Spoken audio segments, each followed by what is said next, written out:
show me.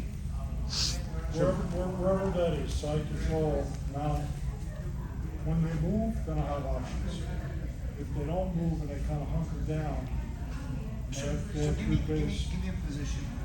Let's say. So, I'm just going to come around here. So I have tight side control on me, right? I'm here. And obviously I got to be alive and I got to be active. Yeah. But, you know, just being able to create movement. For me, correct? You're correct. In order for you to escape, you have to have me moving. Correct. So I have to create framing, right? And I have to create some sort of jamming, okay? So I have to create an opportunity where I can kind of slow down and lock him into a non-movement to where I can feel which way he's going to move. So Jean-Jacques taught a concept that I didn't understand. He said, don't move. First one to move loses the position. And I'm like, but how do I get them to move first if I don't move?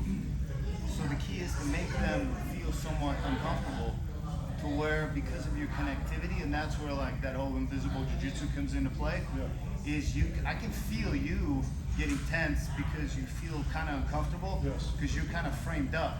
So I can feel your movement, but I have to be already ready to move the second he moves, because I have to visualize from his perspective what I would do and where I could possibly move if I were in his position, even though that I'm on the bottom. So you have to not only see it from the bottom perspective, but you also have to see it from his perspective and from like a camera, third person perspective.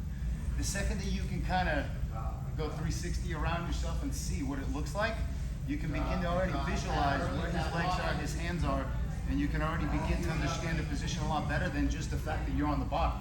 Okay? So let's go again. Give me the same position, whatever you want. Okay. So here, I know one thing. This I have to watch out, because I know that he could begin to attack a Kimura, okay?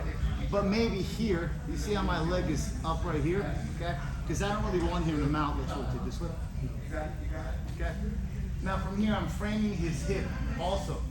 But I also know one thing, that this for me is an underhook, okay? So the second, and you need to be able to also change direction. So if I'm here and I feel that he's not going for my arm, okay, or maybe he is going for my arm, okay, I have an underhook, and I already know that if he's not properly utilizing maybe a counter on my leg, I'm gonna shoot that underhook, and I can already begin to create space and begin to move. Once that movement stops, you have to have continuity of movement. You have to begin to connect movement together. And the movement connects, feet, hips, shoulders, feet, hips, shoulders, so you can begin to create space. Usually what happens is this. Go. And that's it. There's no feet, hips, shoulders, because there's three movements. Feet, hips, okay? From here, I can't move my hips anymore. I gotta move my shoulders. So I unfold. And then I gotta recoil. And then I gotta expand. If I get feet, and I move my hips, and he jams my head, and I can't move the head, what can I possibly do?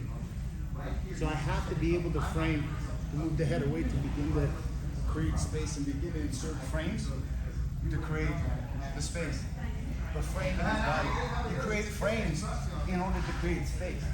But you can't do one movement.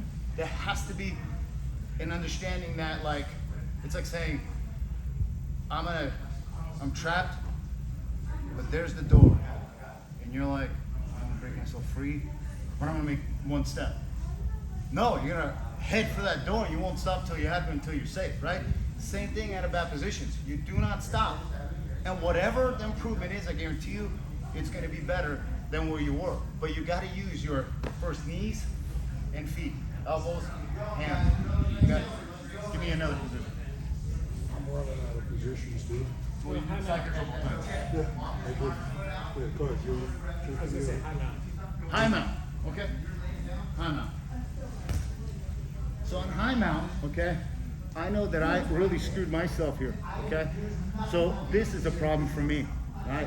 So on high mount, I still have to be cautious here because if I can get this elbow in, I can begin to already remove that high mount. But typically they'll keep the here, okay? So look. 2 more minutes, guys. 2 more minutes for this. For example, but notice I can't stop moving. I have to recognize.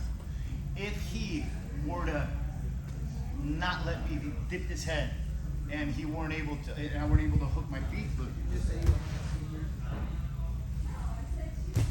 Right here. Yep. I thought you said you were only training 2 years. I was like, there's And you keep moving. You keep moving because he's got to move. He can't just stay in that position. He's got to adjust to your changing of the position. Their movement now makes it easier for you to move. But you have to create that movement, and then you got to move. The goal is to be able to get my elbows on the inside. Because for high mount, might seem a little crazy. it's like a lot of stuff went wrong here, okay? But from here, I got to keep my elbows tight so that as I get here, I'm nudging forward, turn my side, even here.